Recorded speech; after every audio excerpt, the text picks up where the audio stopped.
مساء الخير.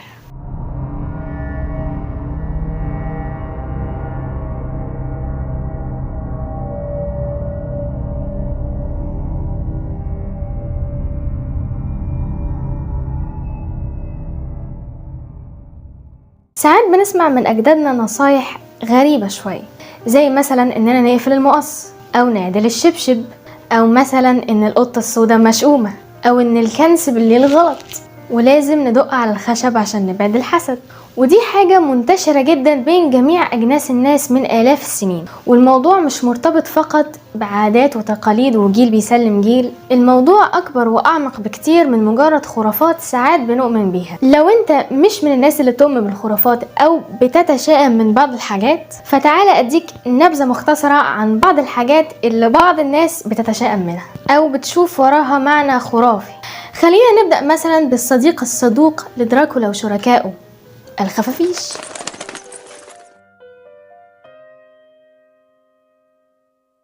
تعتبر الخفافيش من أكتر الحيوانات المرتبطة بالرعب في جميع أنحاء العالم، زي ما بنشوف في أفلام الرعب كده، لأنهم بيعيشوا في الأماكن المهجورة ولونهم أسود وشكلهم غريب وبيطيروا بالليل، فتم ربطهم بالرعب والخرافات. بس طبعا هم يعني مجرد ثدييات عادية ملهمش أي علاقة بالكلام ده كله.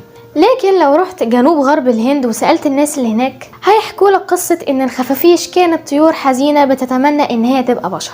المهم انهم بدأوا يتحولوا فعلا لبشر، وبقى عندهم شعر واسنان وصفات من الثدييات. لكن العملية دي فشلت في النص، وبقت الخفافيش لا عارفة تبقى بشر ولا يرجعوا طيور تاني.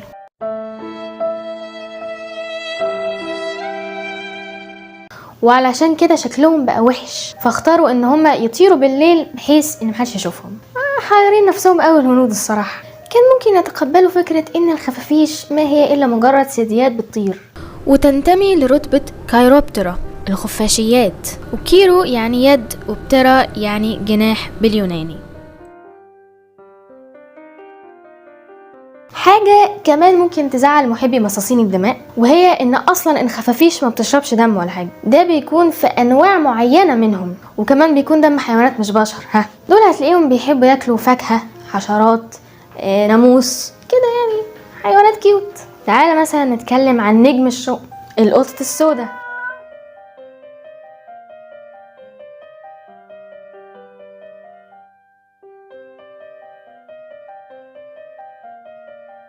خلينا نرجع لورا ونشوف العلاقة بين البشر والقطط في أقدم الحضارات واللي أبرزهم مصر. القطط في الوقت ده كانت بتعتبر رموز إلهية، وكمان هتلاقيهم دايما بيبقى لونهم أسود. في أساطير اليونان كانت القطط برضو آلهة للسحر والشعوذة، وكان يعتقد أن القطط السوداء مساعدين للسحرة وبينفذوا المهام بتاعتهم. في القرن ال13 أصدر البابا غريغوري التاسع وثيقة كنيسة اسمها فوكس إن روما في 14 يونيو 1233، أعلن فيها إن القطط السوداء تجسيد للشيطان. ومن ساعتها بقى وإحنا ماسكين فيها، اللي يقولك إنهم جن، واللي يقول ملبوسة، واللي يقول دي الأسيستنت بتاعت الصحراء، وأشياء من هذا القبيل. نيجي بقى للبرص. في أسطورة بتقول إن لو برص وقع على كتفك اليمين فدي حاجة حلوة، لكن لو وقع على الشمال فيلا ربنا معاك بقى.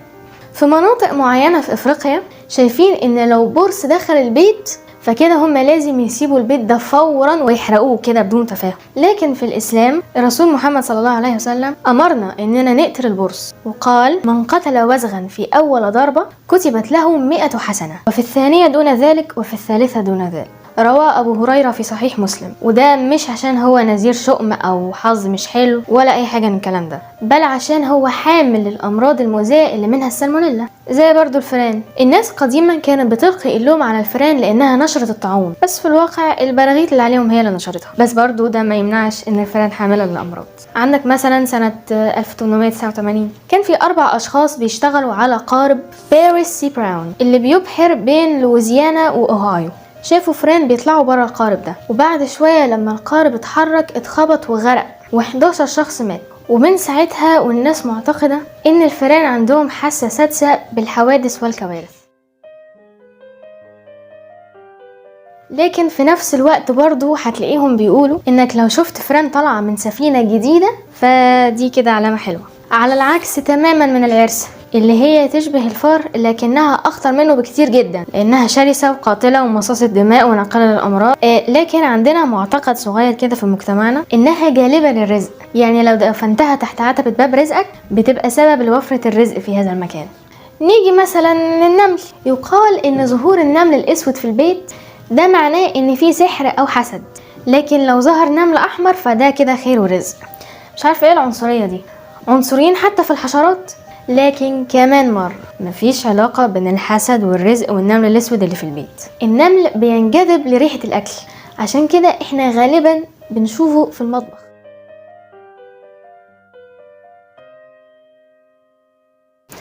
عندك مثلا الطائر اللي بيلعب دور المين كاركتر، الشخصية الرئيسية في عالم الشؤم، اللي هو الغراب. قد ايه انه نذير شؤم وعلامة على الموت، بس ما اعتقدش ان انا محتاجة اتكلم عليه كتير. لو كنت شفت حلقة الكورفيدز، ولو ما شفتهاش تقدر تشوفها دلوقتي حالا على السريع من علامة الاي اللي ظهرت دلوقتي فوق. عمرك يا عزيزي المشاهد حضرت خناقة بين راجل ومراته اللي قفشت عليه بسبب رانيا السكرتيرة اللي بتجيب له الفطار معاها كل يوم؟ فقال لها فيها ايه يعني، دي مساعدة إنسانية، أما أنت ست بومة صحيح. الله، وأنا مالي يا لمبي. وطبعا بومة هنا بمعنى نكدية. نفهم من هذا الموقف الصغير إن البومة مرتبطة في ثقافتنا بالشؤم والحزن والنكد والفعل الوحش. عندنا في مصر صوت البومة من الأصوات الغير مرغوبة تماما.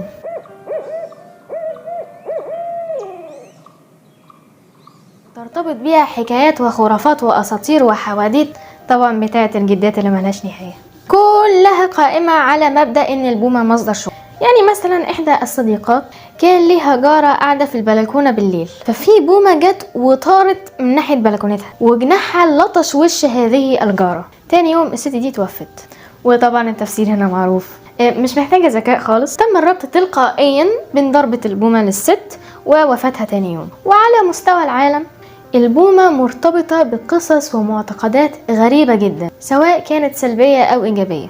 زي مثلا إن بيتم اصطياد البومة بشكل غير قانوني لممارسات السحر واستخدام أجزاء مختلفة من جسمها زي ريشها وضوافرها علشان الشعوذة، قادا إن ده يحميهم من الشر والمرض.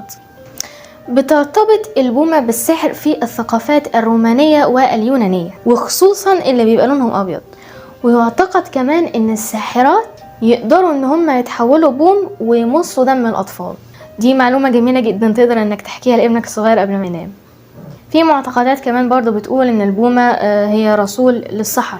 في اعتقاد تاني بيقول ان لو بومة صرخت قدام بيت حد فده معناه ان في شخص هيموت، وان البوم كان بيصرخ في مكان كنوع من انواع التحذير ان في ساحرة جاية. زي برضو في بعض الناس اللي بتعتقد ان اكل بيض او عيون البوم هيمنحهم بصر اقوى، نظرا بان البومة بتتمتع ببصر فريد جدا من نوعه.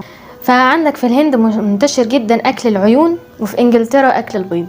زي برضو ان في بعض الاعتقادات اللي بتقول ان افضل علاج لادمان الكحول هو اكل بيض البوم، وان في بعض الناس بياكلوا لاطفالهم الصغيرين بيض البوم عشان يحموهم في المستقبل من شرب الكحول. يعني عيني احنا بهدلنا البوم في حياته. في آلاف الخرافات والمعتقدات عن البوم، لكننا هنكتفي بهذا القدر عشان نقدر نكمل بقية الحلقة. في كائنات تانية برضو يعني محتاجين نتكلم عنها. عندك مثلا الرعاش او اليعسوب، حشرة الجميلة العادية اللي ما فيهاش اي حاجة، اللي بتظهر في الاراضي العشبية المنخفضة وبعدين تهاجر للجبال العالية عشان تتغذى وترجع تاني للاراضي المنخفضة عشان التكاثر، اللي سبحان الله يصادف يوم الاحتفال بارواح الموتى اللي راجعين يزوروا احبابهم في اليابان. استحالة تكون صدفة.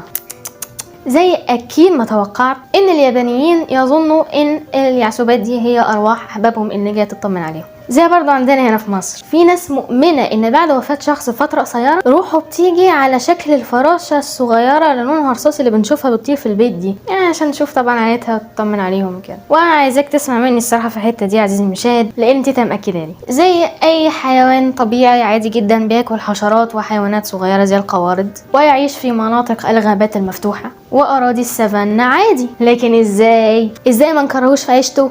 لا لا لا لا لا، اكيد الطائر اللي عنده منقار بيلمع وبيصطاد ده جلاب مشاكل وموت ودمار في 9 بلاد في جنوب وشرق افريقيا، اكيد. وذكرت الدراسة ان بعض الناس في زيمبابوي وملاوي اعتقدوا انه وقوف الطائر ده على سطح البيت بيجلب مشاكل للناس اللي ساكنة فيه، ولو ظهرت طيور أبو قر في مجموعات ذات أعداد فردية فده يعتبر علامة على الموت. وفي تنزانيا بيشوفوا إنه حامل للأرواح الشريرة. يعني لا حيوانات ولا طيور ولا حتى حشرات عتقناهم لوجه الله. وطبعا الموضوع لا يقتصر فقط على الكائنات الحية، بل كمان الأشياء والأفعال، زي مثلا أكتر حاجة مشهورة بين المصريين المقص المفتوح والشبشب المقلوب. حاجات تانية زي مثلا لو ايدك الشمال بتاكلك، ده كده معناه انك هتاخد فلوس، بس لو ايدك اليمين بتاكلك كده انت هتسلم على حد. تخيل مثلا لو ايدك اليمين بتاكلك وانت رايح تستكشف مكان مهجور، او انت رائد فضاء مثلا وايدك اليمين بتاكلك، تتوقع كده هتسلم على مين؟ وفي اعتقاد تاني برضو عجيب قوي، عارف لما تبقى لابس بدلة محترمة وداخل انترفيو مهم جدا وانت واقف في الشارع فجأة تلاقي حمامة عملت حاجة مش ظريفة على كتفك، او انت طالع من الانترفيو ده تلاقي ان العربية بتاعتك بقى عليها حاجات زي كده، ما تقلقش ده خير. مش عارفة يعني خير ازاي بالظبط، بس هو خير. اصوات عالية بالليل، يا مرحب بالشر. لعب كوتشينة الصبح، يا اهلا بالمشاكل. تخطي فوق قشر توم، تعالى يا فقر. دلقت اللبن، روح يا خير. دلقت القهوة، لا معلش تعالى تاني خير. سفير بالليل معروف بيجيب مشاكل. الخياطة بالليل برضو مش حاجة حلوة. ورد ميت نحس معروفة. مراية مكسورة فعلا مش ظريف. رقم 13 طول عمره نحس ومشؤوم. حتى هتلاقي بعض المباني العالية ما فيهاش الدور 13، يعني تلاقيهم حاطين من 12 ل 14 على طول. دور 13 ده تقريبا بيخش في فجوة زمنية. ممكن ده يكون سبب ليه فيلم فرايداي ذا 13 اتسمى كده على فكرة برضو. عندك مثلا الكنس بالليل بيجيب نحس، بيقلل البركة، والسبب ان هو بيزعج الملائكة النايمة وكده. هتلاقي في ايطاليا لازم تلمس الحديد عشان تتجنب سوء الحظ، زي انك تلمس الخشب عشان تطفي نار الحسد. هتلاقيهم برضو في ايطاليا بيكرهوا رقم 17 لانه بالروماني بيكون بهذا الشكل XVII، ولما بيتعاد ترتيبه بيبقى VIXI واللي معناها لقد عشت. المهم ان ده يعني الرمز اللي كان بيتحط على القبور القديمة فبيدل على الموت، عشان كده هما مش بيحبوه. زي مثلا في تركيا في خرافة غريبة شوية تقول انك ما ينفعش تمضغ لبانة بعد نص الليل، عشان كده انت كأنك بتمضغ لحم بشر. ما علينا من كل هذا الكلام، لاني اظن انك بعد ما سمعت كل اللي انا حكيته اكيد استنتجت ان كل بلد ليها عاداتها وخرافاتها ونظرتها الخاصة في عالم الشؤم والسوبرستيشن، واني لو فضلت اتكلم عن كل الخرافات اللي موجودة في العالم كله شعرك هيشيب وانا هكون لسه ما خلصتش كلام. فهنكتفي قوي برضو بهذا القدر من الخرافات ونطرح اهم سؤال في هذه الحلقة، الا وهو احنا ليه اصلا بنتشائم ونؤمن بالخرافات؟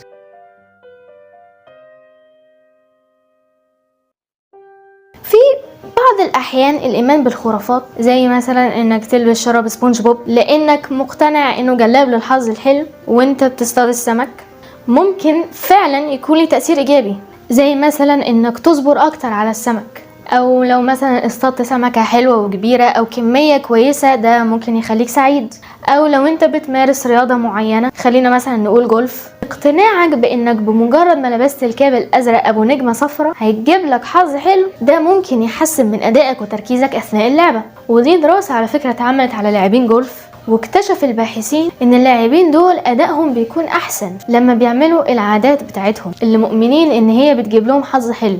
ساعات برضو الموضوع ده بيقلل من التوتر، زي لو انت مثلا طالعه على المسرح قدام ناس كتيره ومتوترة بس لبستي التوكة الحمراء اللي شايفة انها جالبة للحظ، ده ممكن يقلل من التوتر ويحسن من الاداء. لكن طبعا الموضوع علميا ملوش اي علاقة بالشيء المادي نفسه، الموضوع كله مرتبط بالمخ. المخ هو اللي بيخدعنا بهذا الشكل عشان يلاقي اسباب وادله ويحسن من شعوره. كل الحكايه ان مخنا ذكي جدا، بيحب يتتبع الانماط الباترنز ويدي لكل حدث سبب وادله. هو العقل كده. امال المؤمنين بنظريات المؤامره دول جم منين؟ هتلاقيهم دايما بيتتبعوا الانماط، زي محقق بيحاول يلاقي ادله وافكار عشان يحل القضيه. خليني اجيب لك مثال. عندك مثلا لوحه الملك تشارلز الحمراء، بسبب لونها الاحمر اللي شكله غريب شويه، في ناس بتقول انك لو قسمت الصوره وركبتها تاني بشكل معين هيطلع لك شكل شيطان، وده بقى مرتبط بالماسونيه وافعال الشر والمؤامرات. او مثلا الفراشه في ناس بتقول ان دي فراشة مونارك، وان وجودها في هذه اللوحة مش مجرد كده شكل وخلاص، لان الفراشة دي رمز لمشروع تحكم في البشرية وهدم المجتمع والشر وكل هذا الكلام. بعيدا عن ان ده ممكن يكون صح او ممكن يكون غلط، بس ده استنتاج ناتج عن تتبع انماط وتحليل وبحث عن ادلة واسباب وتفسير للمعلومة اللي العقل استقبلها، اللي هي لوحة الملك تشارلز. طبعا الموضوع ده مهم جدا للبشر، واكيد طبعا مفيد. اي نعم، اي حاجة في الدنيا ليها جانب ايجابي وليها جانب سلبي، وفي الموضوع ده بالذات ممكن يؤدي للجنون لو ما تمش التحكم فيه، لكن ده بيكون في حالات معينة، لكنه ما يمنعش انه مهم ومفيد للغاية، زي مثلا في حل الجرائم، حل المسائل، الاكتشافات، النظريات العلمية الجديدة اللي بتطلع كل شوية. ده بيعتمد على التحليل والتفسير وتتبع الأنماط والبحث عن أسباب وأدلة. الدفاع عن النفس، الشعور بالخطر حتى لو مفيش دليل واضح يثبت وجوده، بيعتمد على نفس الحاجة زي ال AI كده. ومن وجهة نظري انه هيكون سبب في دمار البشرية لو ما كانتش نهايتها، مش عشان هو اذكى مننا، بل علشان هو يقدر يتتبع الانماط زينا. ممكن تيجي تسألني دلوقتي وتقولي ايه بقى علاقة كل ده وال AI والخرافات وشراب سبونج بوب والنظريات بالشؤم والايمان بالخرافات؟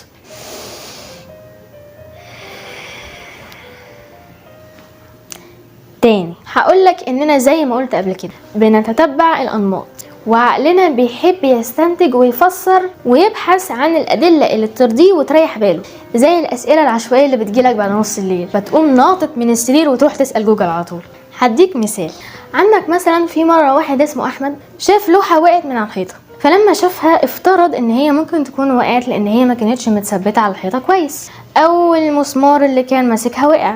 واحد تاني اسمه حسن ممكن يقول ان اكيد في شبح في المكان ده. مثال تاني زي مثلا يوم التلات يوم نحس، فممكن واحدة اسمها شاهندة تقول ان في اليوم ده بس بيكون مزاجها مش حلو عشان هي بتنام كتير او بتنام قليل، او عشان الشغل بيكون فيه اكتر، او عشان هي حصلت لها اكتر من حاجة مزعجة في اليوم ده، فدماغها اقتنعت انه يوم نحس، فكل مرة هيجي اليوم هيبقى مزاجها وحش، لان هي دي الصورة اللي اتثبتت في دماغها.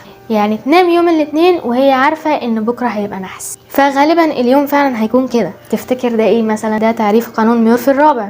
اكتر حاجة بتتجنبها هتفضل تحصل لك، واعتقد ان احنا كلنا عشنا القانون ده قبل كده مع الحبهان. في حين ان مسعد ممكن يقول ان اليوم ده كده نحس وخلاص، ولو هو يوناني ممكن يقول ان عشان يوم التلات كان مكروه من قبل اله قشر البيض فعشان كده هو يوم نحس. او لو هندي مثلا اسمه ارون ممكن يقول ان يوم التلات كان نفسه يبقى يوم الجمعة، بس العملية باظت في النص وبقى يوم التلات المزعج.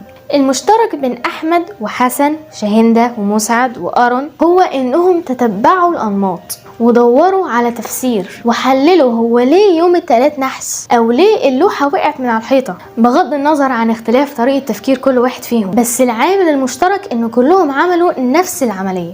وهو ده برضو العامل المشترك بين العالم والمؤمن بالخرافات والمتشائم. المتشائم اللي دايما خايف من المستقبل، خايف من بكرة لان بكرة مجهول، فدايما هتلاقيه بيحاول يلاقي تفسير لغموض بكرة. هم كلهم برضو بيعملوا نفس العملية لكن بنتائج مختلفة، وكل واحد بالمنطق بتاعه.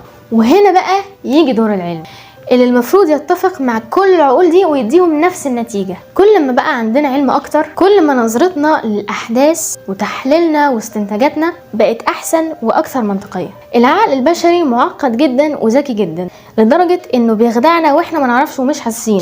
العلم هو اللغة الوحيدة اللي تقدر تتواصل مع كل الناس من كل الانواع علشان تخليهم يستوعبوا الألاعيب اللي دماغهم بيعملها عليهم، حتى لو هنفضل نؤمن بالخرافات اللي ساعات ممكن تكون مفيدة زي ما قلت قبل كده، بس على الأقل نكون فاهمين احنا بنعمل كده ليه وواعيين بيه عشان نقدر نتحكم فيه كويس.